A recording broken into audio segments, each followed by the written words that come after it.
भगवान श्री कृष्ण ने जब मोहिनी रूप धारण किया तो उनके सौंदर्य पर 33 करोड़ देवता मोहित हो गए। सभी देवताओं ने मन में यही कामना हुई कि ऐसी सुंदरी उनकी पत्नी बन जाए, परंतु केवल एक देवता ऐसे थे जिनके मन में मोहिनी के प्रति इस तरह का भाव नहीं आया। वे थे सूर्यदेव।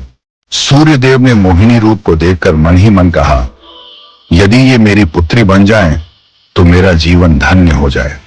सूर्यदेव की इस भावना को समझकर भगवान श्री कृष्ण ने उनकी ओर कटाक्ष किया और संकेत किया कि उनकी इच्छा पूर्ण होगी। समय बीतने के बाद सूर्यदेव ब्रजभूमि में वृषभानु महाराज के रूप में अवतरित हुए। वृषभानु जी ने तपस्या की और ब्रह्मा जी से प्रार्थना की कि उन्हें ठाकुर जी की पुत्री के रूप में प्राप्ति हो।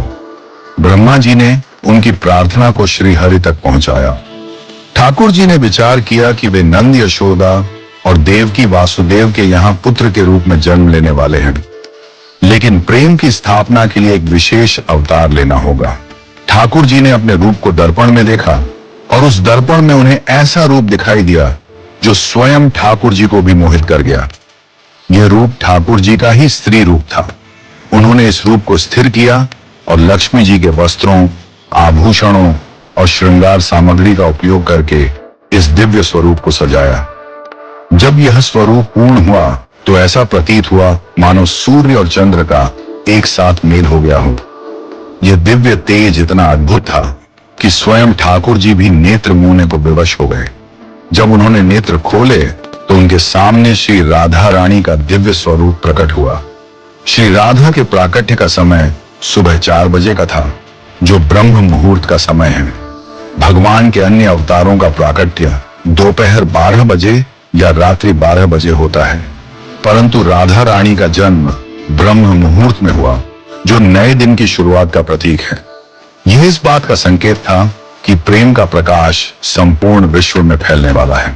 राधा रानी के अवतरण पर वृषभानु महाराज और कीर्तिदा माता के घर उत्सव मनाया गया।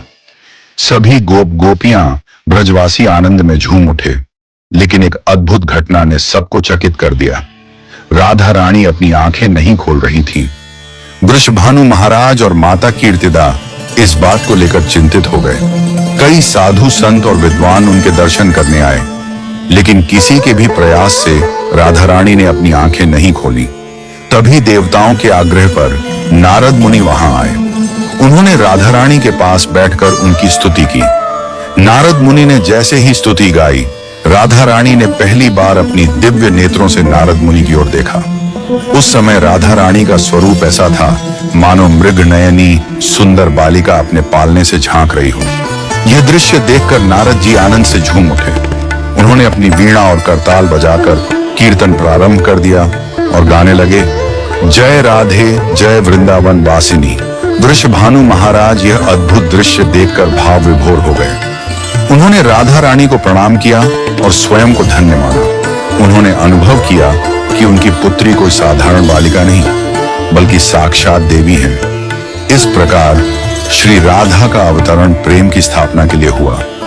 ठाकुर जी ने ज्ञान, धर्म और वैराग्य की स्थापना के लिए कई अवतार लिए, लेकिन प्रेम की स्थापना के लिए श्री राधा का अवतरण हुआ।